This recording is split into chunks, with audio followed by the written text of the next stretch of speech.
Čau, dneska ti ukážu další super chutný recept na tyhle skvělé vajíčka v tortile. Takže budeš k tomu potřebovat vajíčka, které si rozklepneš. Já si dávám 4, můžeš si dát kolik chceš.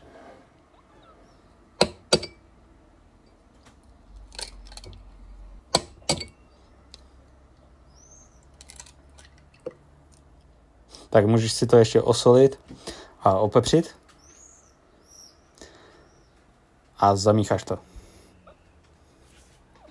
Pak se vezmeš pánev, hodíš tam máslo a jak se ti to máslo rozpustí, tak tam hodíš ty vajíčka a začneš to míchat. Prostě z toho uděláš vaječinu. Jak už ty vajíčka máš usmažené, tak vezmeš tortilu, dáš si tam nějakou máčku, já si dám tatarko a můžeš si tam dát klidně kečup. Hodíš tam ty vajíčka. Tak, klidně si tam ještě můžeš dát něco na dochucení, si tam dávám šunku a sýr. Zabalíš to a dáš to do grilu, nebo můžeš si to dát klidně na pánev. Tady máš makra a takhle to vypadá. Čau.